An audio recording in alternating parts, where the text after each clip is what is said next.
as I started doing the things I'm doing now, like doing drum clinics or breaking down my thoughts in front of an audience, it's something really personal, and the environment is different to a usual concert stage. That was the most challenging thing to me, actually, to handle that and all the feelings I had. That was the hardest part, actually.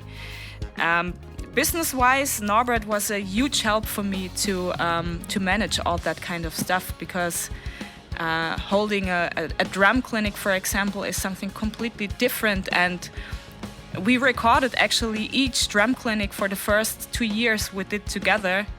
And we went through the full clinic afterwards and checked what I did. And I did a lot of stupid things. And just going through it and analyzing how to handle a drum clinic, how to handle situations on stage which are coming up, which you never expect when you never did a clinic before. That's really, that was helpful to get his advice to that topic. So today's guest is German drummer Anika Nilles. Anika became known to the drumming community through her videos on YouTube, which have collectively racked up more than 17 million views. The recognition that her incredibly musical drumming has brought to her has allowed her to travel the world as a solo artist, touring throughout Europe, China, and North America. I first saw Anika perform at the Meinl Drum Festival at Meinl's HQ in Germany in 2015 and was floored by her performance. I was also so nervous because she was so nervous. I was nervous enough that I actually had to walk outside at one point to get some fresh air. Her being there that day was a bit of an introduction to the wider world of drumming, and she took it very seriously, of course. In the end, she did a great job. The next time I saw Anika was later in 2015 at PASIC. After she gave a great performance there, I traveled with her to shoot content at Memphis Drum Shop and at Drumeo. Throughout the entire trip, Anika was basically what every AR manager would like to have in an artist. Easygoing, hardworking, professional, courteous, and gracious. It's funny what you remember about past events, though. We were having dinner one night on the trip, and somehow we got to talking about the old Central European story of the Krampus. It's a horned, half-goat, half-demon thing that punishes naughty kids during the Christmas season by taking them away in a basket for severe forms of punishment. The art from way back when that depicts these images is truly frightening. But funny enough, Anika had never heard of the Krampus. I don't know why stuff like that stays in my brain, but it does. Anyway, since her coming onto the drumming scene, Anika has made firm believers in her approach to the instrument. It's because of her solid foundation and technique, always striving to maintain the groove, and above all else, making musical choices. This appreciation for her drumming has earned her quite a few accolades, including the cover of Modern Drummer magazine, winning the Modern Drummer's Readers' Poll for Up-and-Coming Artist, as well as #1 Rising Star in Drum Magazine in 2015 and 2016, as well as being voted to #3 for Best Educator in the UK Drummies Awards in 2017. Twice, she was voted #2 for Best Fusion Drummer in Modern Drummer magazine. And she won #1 for Best Clinician and Educator in Music Radar magazine.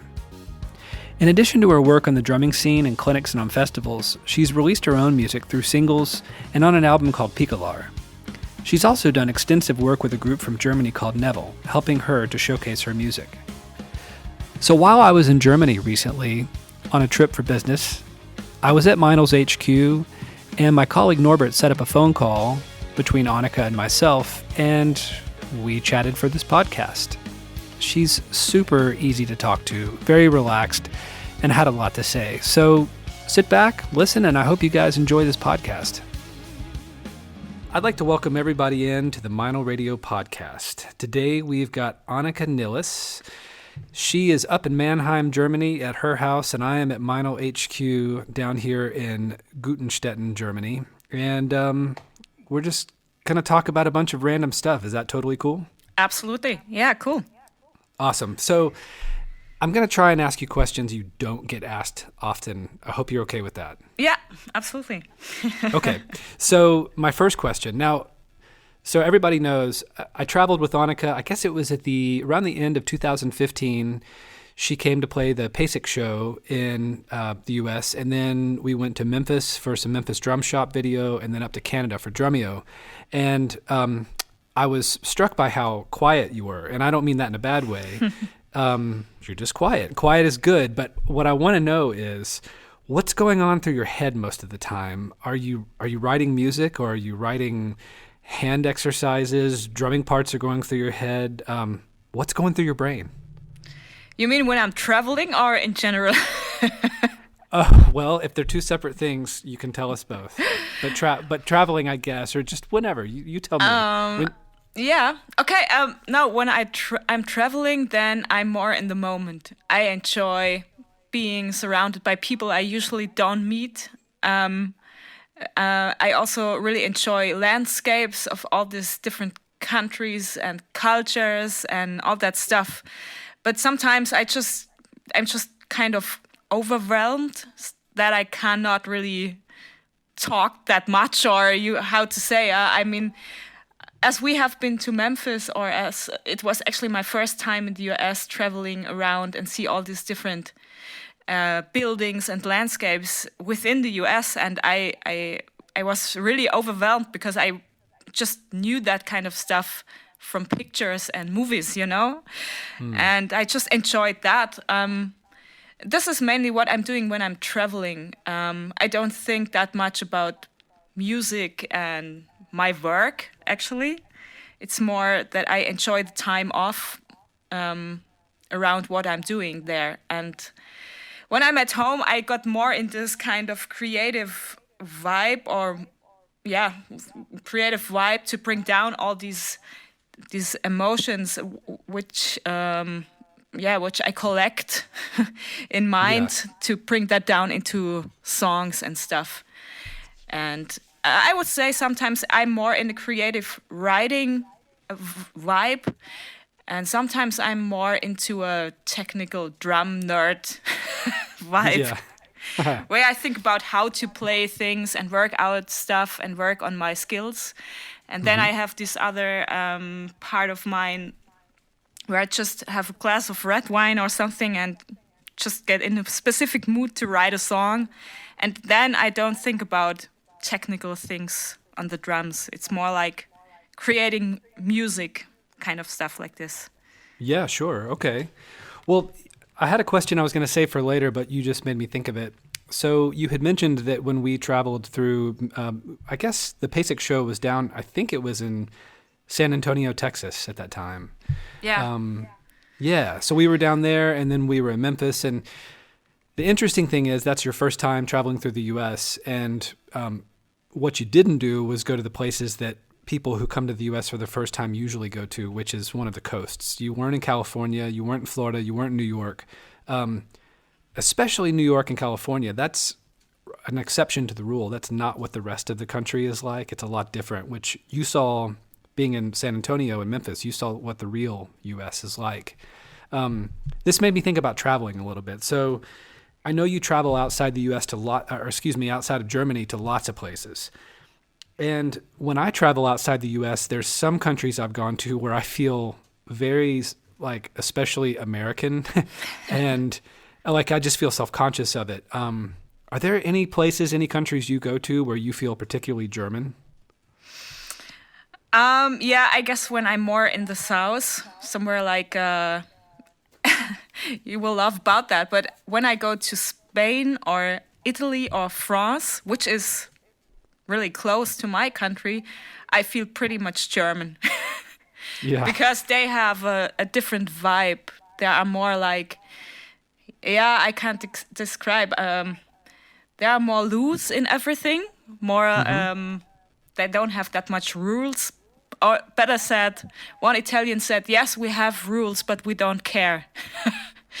And right. in Germany, we have rules and we care. So too much sometimes. And when I travel to such countries, I feel pretty much German. Everything is really on point, in time, And sometimes I have a hard time let that go. So. When you were in the U.S., did you feel very German, or were you just kind of overwhelmed by being in a whole new country for the first time? No, I just was overwhelmed a little bit because everything is really big. Yeah. But the culture or the people there didn't let me feel pretty much German. No. Okay, well, that's cool. Yeah, that's cool. So, how often do you play shows with a full band compared to how often you perform solo, like at clinics and drum festivals? What's the ratio of the two? I would say it's in a balance. Okay, cool. Yeah, you probably don't think that because I just promote the stuff I'm doing with my music, but I don't promote the stuff I'm doing for other artists or when I play, for example, some cover shows or whatever. I don't share that online. Now, why not? Why don't you share? I mean, I guess I understand the cover thing, but if you're playing for other artists, I'm not saying this is a bad thing. I'm just curious why you don't promote that part of it. I just want to promote my own music. That's it.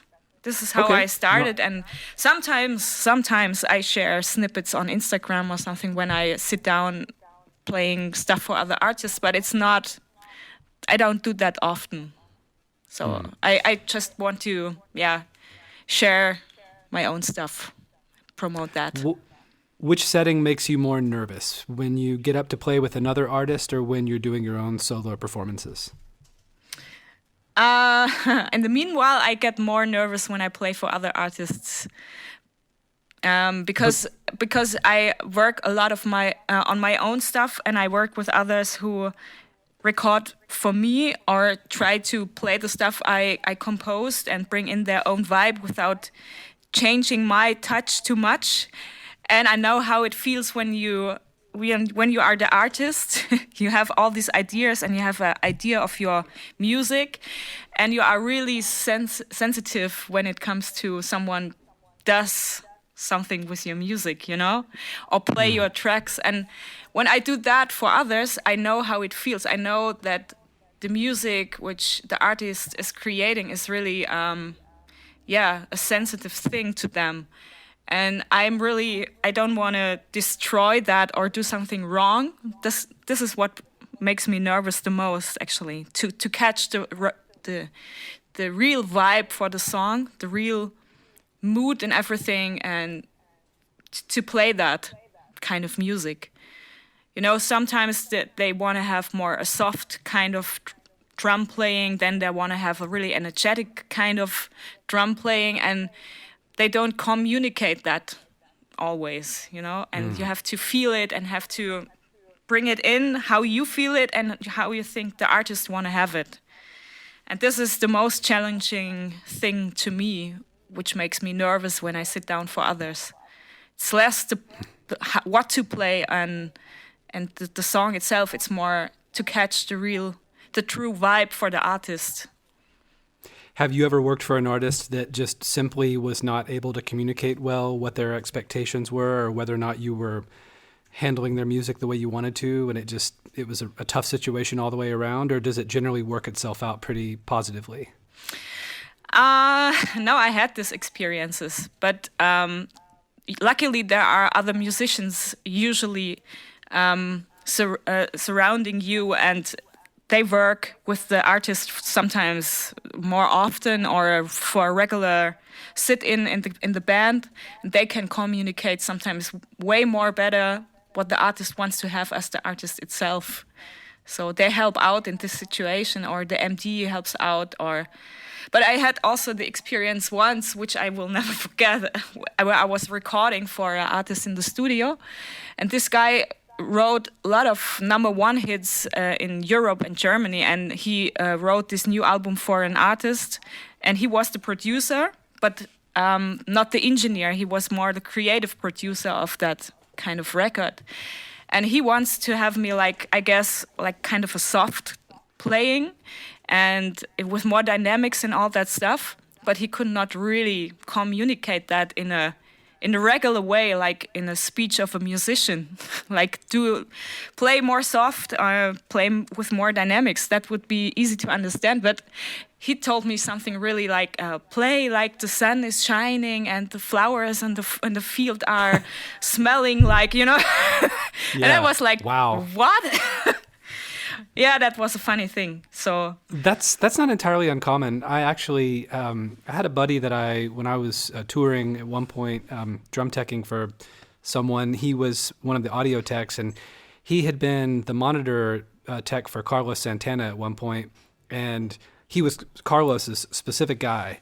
And so Carlos told him when they had their first meeting, he said, "Hey man, so when I point to my knee, I want to hear some more of Batman's cape. And when I point to my arm, that means I want to hear more of like, kind of like what you said, you know, birds in the sky or whatever it was." Oh, Jesus, yeah. And so he just said he put on his poker face and went, "All right, cool, man. Got it. No problem." And so first gig with Carlos, and he's behind the monitor board, and Carlos looks over at one point and points to his knee, and so my buddy acted like he was turning up a knob, and then he looks back up at Carlos, and he kind of raises his eyebrows like, "Is that cool?" And Carlos just gives him the thumbs up like, "Yeah, man, you know, more of Batman's cape, that was perfect." So dude, who knows what goes on in their brains? Oh my gosh. Yeah, sometimes it's hard to figure that out. Yeah, totally. But speaking of guitar players, so I had a question. I know that one of your influences that you've name dropped before is kind of a guitar player's guitar player, and that's Joe Satriani. And I've read this in different articles about you where you listed him as an influence. Is that correct? Yeah, it's kind of okay. Fair. So I always thought it was interesting that in a lot of the music, your music specifically, there's been cool guitar being played within your music. And even though guitar is still prevalent the world over, something about the guitar playing in your music kind of reminds me of that real singing style of Joe Satriani, where it really just kind of soars. Adds like a good texture in an ambient way. I found it totally interesting. What got you into Joe Satriani? I guess it was my guitar player. Oh, really? Yes, absolutely. Because he is he's a bit older than me. He will also engineer this, so he will hear that. I have to take care. So he's a bit older than me, and I guess he is really into that kind of music style before I even was into that. Even if I was already in instrumental music, I'm always looking for new stuff, new artists. And at some point years ago, in the meanwhile, he told me, yeah, probably listen to this guy. And so I did, and I realized, okay, the drummers are also really nice. and I really like the way of the guitar playing because it's really like a melodic thing. And what I miss in a lot of fusion style things is melodies, like harmonies, which are beautiful and really melodic. It's always a lot of things going on where I personally cannot listen to much of such songs. Right. And Satriani is something I could listen for a full album to because the melodies are there, you know. And I guess it's less the style of the guitar playing; it's more the style of how to combine more complex music with beautiful melodies. I guess that's the thing which influenced me in composing. Dude, I can totally subscribe to that way of thinking. I have been a fan of instrumental guitar music ever since my older brother turned me on to Jeff Beck when I was a kid. So, which is where Joe Satriani got a lot of his influence from. Just a guy that could shred on guitar, but instead, within his shredding, chose to really inject melody, and then had crazy great musicians surrounding him the entire time. So, I mean, like today, with Jeff Beck, you've got Vinny Colaiuta on drums. Yeah. So, do you ever listen to any Jeff Beck? I did, but Jeff Beck for me is hard to listen to for more than 2 or 3 songs, actually. Oh, really? Yeah. But it's. I guess it's more his style, how he plays the guitar, which is for me a bit harder to listen to. Huh, interesting. It's not easygoing to my ears. Gotcha. Well, let's switch gears for a second. So you came on board with Meinl Cymbals somewhat earlier in your career, or at least when your public profile was really just starting to get going. Yeah. And I know that my colleague, Norbert Seemann, helped you navigate the business aspect. Now, not that the drum industry is the most cutthroat industry out there, far from it, but what sorts of things were eye-opening or surprising to learn about and deal with when you really started getting integrated into the drum industry and the drum community? Was there anything? Were there any surprises? Was it, something to learn? I mean, it was totally challenging sitting down in front of an audience, which just is where are just drummers, That's a completely different thing, and playing without your band is also a completely different thing. As I started doing the things I'm doing now, like doing drum clinics or breaking down my thoughts in front of an audience, it's something really personal, and the environment is different to a usual concert stage. That was the most challenging thing to me, actually, to handle that and all the feelings I had. That was the hardest part, actually.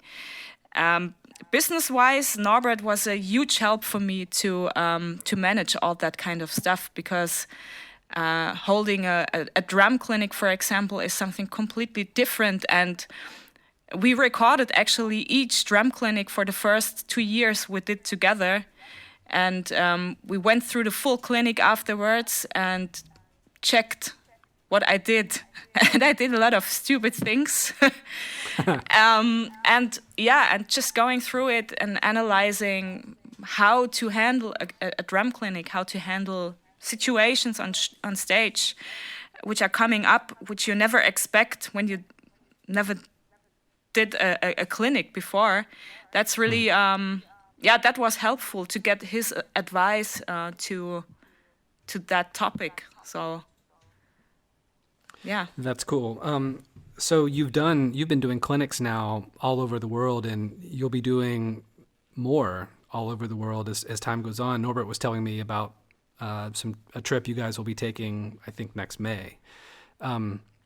So which countries have fans that are the most enthusiastic as far as audiences go when you're doing clinics or festivals?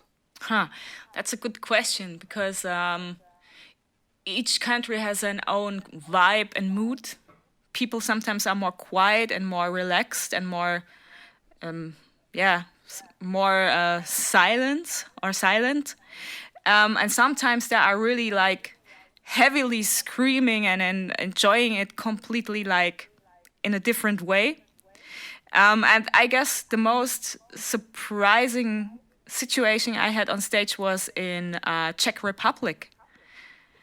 It's a small country in Europe, and it's actually not a rich country. It's more like somewhere. It's more poor, I would say. But the people were so heavily enjoying the music and everything that they screamed during a drum performance that I was confused, actually. I thought, did I something wrong, or what's going on with your in-ears, with your monitors in ears? You cannot really hear what they do, but I could hear them scream, and I was shocked, but they meant it in a really positive, good way, and I put out my in-ears, and it was pretty much loud in the room because they were yelling and screaming like really positive things to me, and that was really awesome. And they jumped and clapped and everything. I never had this on a drum clinic or festival before. So wow. That was really heavy positive to my ears. So we'll say right now that the Czech Republic, they take the prize for most enthusiastic, at least as you have experienced at this point. Yeah, definitely, and followed by Poland. There are really Poland as well. Yeah. Did they scream also, or what was it? Were they just crying and throwing flowers? What were they doing? Yeah, I mean, they really enjoy live music a lot, and same here. They are just smiling, screaming, jumping, clapping, just enjoy everything, each second of what you're doing. And there are other countries where they just sit down with crossed arms watching you play, and you think, oh boy, do they enjoy or do they just hate it? Where you don't know what they think, you know? Maybe the thing in Czech Republic or Poland, maybe at least in Poland, when I was in Poland for the Meinl Drum Festival, I was struck by how young the country seemed, even though, of course, the country's been around, the people have been there forever, but they've gone through lots of changes since, say, the fall of communism. Yeah. So I guess that's why the country seemed young to me, and maybe they're just hungry for that type of entertainment, and so they showed their appreciation without any sort of, they didn't put up a front, because they were just happy to get something like that for the first time or something. Yeah, my experience is also like Malaysia, for example. It was also a overwhelming situation in this room, because I drove through the city, and you obviously saw that this is a really poor country. I was shocked a little bit, actually. I didn't expect it to that much poor. And then people came into the room, and there were like, I guess, 800 people in this room just for my performance, which I've never expected in Malaysia. And then they were also just enjoying this evening so heavily that I was totally surprised by all these people and the emotions and the vibe we had together on this evening. And sometimes I think that people in countries which are, I would say, more poor, that they can enjoy events like music in general. They can enjoy it more than rich countries.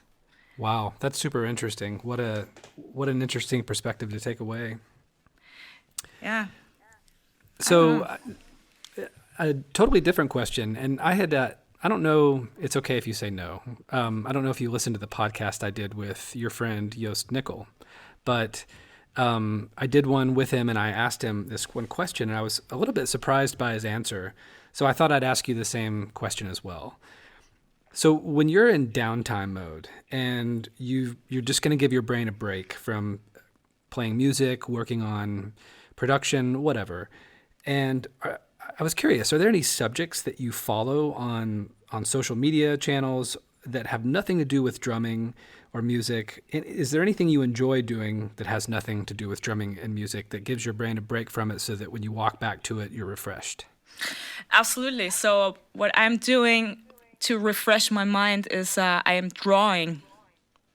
And I love art, so I'm watching a lot of drawing artists and painting artists, that kind of stuff, yeah. Is that something you started as a kid and you've always done, or is it recent development? No, I think I started that somewhere in the age of 13, 14. Yeah. And literally, is it just freehand drawing with a pencil where you just pick it up and put it to paper and draw? Yeah, absolutely. What types of stuff do you like to draw? I draw fantasy stuff like spaceships and cool. stuff like this, yeah. Mainly fantasy. Did you draw the artwork for the swag that we have with you, the merchandise? Yeah, I did that. You did? Really? Wow, that's super cool. Yeah. I did that. I love doing graphic design stuff as well, so not only drawing. Yeah. And so, like, when you're traveling for work and you're on an airplane, you're either sleeping or are you sometimes just doodling and drawing? Yeah, I always do something. I cannot sleep on an airplane, so sometimes I just try to relax and I do something like a designing thing. I design something on my laptop, but I actually never bring my pencils or stuff with me, paper stuff. It's more on when I travel, I do designing stuff on the laptop. Yeah. Gotcha. And so, say when you're on Instagram and you're just messing around and you have hashtags you like to follow or certain people's pages, are any of those related to art at all? It's yes, it's related to art or it's related to vegan food and cooking. Oh, okay. So you like to cook. Yeah, absolutely. And you like to cook vegan food as well. Yeah. Yeah. How long have you been eating vegan style? For 2 years now. Did you find when you went from before you were vegan to eating vegan, did it have any positive or different effect on your drumming? Before I started being vegan, on my drumming, actually, I don't have any changes. I didn't feel any changes. It's more, I would say, the general feeling of my body has changed. So I feel more vital and more alive and more fresh in general. I'm not that much tired anymore. I have more energy. And that affects, of course, my playing probably. And yeah, sure. How could it not? Yeah. But yeah, that's what I felt. That's cool. And so like on Instagram, that would be something else aside from drawing that you would follow is anybody who's got nice pictures of vegan food where you think, I could take that recipe. What is that all about? Exactly. And then I go, check that out. That's super cool. So what do you dream of as far as a faraway goal? What's that thing where you think, man, if I could just do that, that would be killer? What would that be? Actually, it would be a drawing artist. Really? That would be something, you mean something you do for a living, economically speaking, where you make money at it? Yeah. Sometimes when I think what would I have been when I wouldn't play the drums. So I definitely wouldn't not be a preschool teacher anymore. And I thought about it, and I think I would be a drawing artist. Something creative, something in arts, definitely. Yes. Do you think that's something that could still be open for you down the road one day?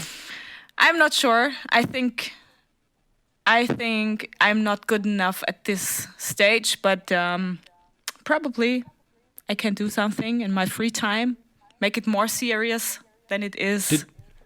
Did you ever say that about your drumming at one point? Like, probably I'm not good enough at this stage to do it. Oh, yeah. And now here you are, right?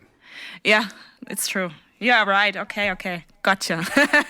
I'm not trying to talk you into it. I'm just asking. Yeah, it's true. Yeah. Well, that's cool. I like hearing that.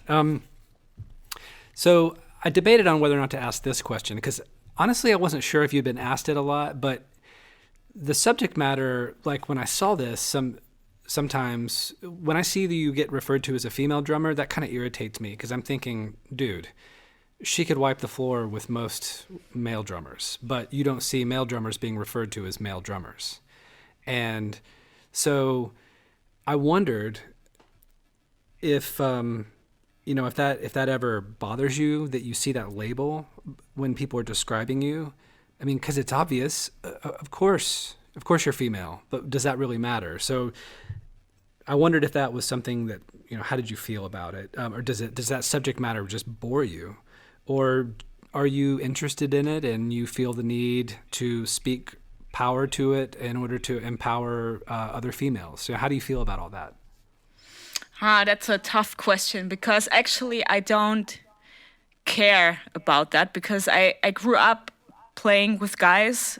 I was surrounded mainly by guys when I was playing in bands and stuff. And for me, it was always a regular thing. I never felt different to them. I never felt stupid or whatever, Of course. So, and they never let me feel different. So but this is my personal story, and I know that other females, they don't have this experience. They have probably completely different experiences, which are probably bad experiences with that kind of topic. So this is why I feel a little bit in a I have different feelings about that topic, because on mine I feel cool. I don't think about it for my own, but when I do all these clinics and master classes, I get feedback from other female drummers, and I hear their story, and sometimes I think, okay, I need to help them somehow to feel good being a drummer, just playing drums, you know. And this is why I do like this kind of judging thing for the Hit Like a Girl thing. Right, that's what I was going to ask about, because I've seen you've not spoken about this subject matter, and again, like I thought, why should you? What's the big deal? But then I know you've been a judge for that particular contest, so I thought, well, there's something going on. I figure I should ask her. Yeah, so I mean, I don't like this judging thing actually when it comes to music, but I see my role more in kind of a role model for those females who want to be a part of that contest.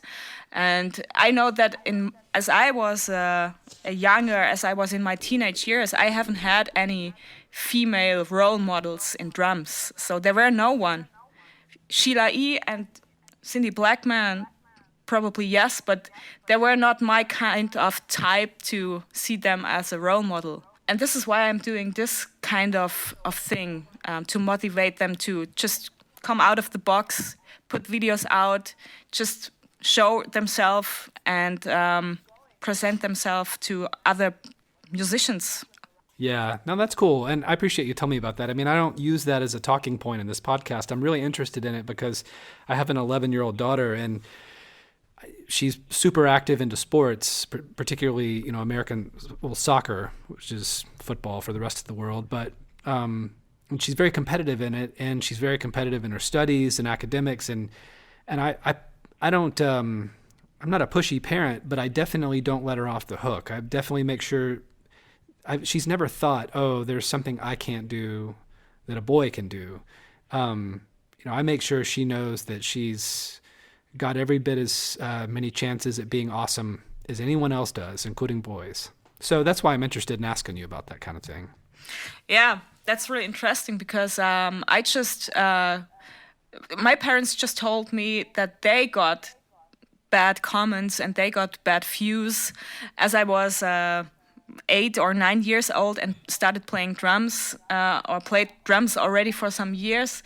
But they put all these comments and all these feelings and thoughts from the neighbors, they put that away from me just to feel good playing that kind of instrument. And I didn't know that. So I always felt that my neighbors always accepted that really well, And if they would have gave me this experience of something is not normal, then I probably had a different story, But I think so. Yeah, my parents, they did an awesome job.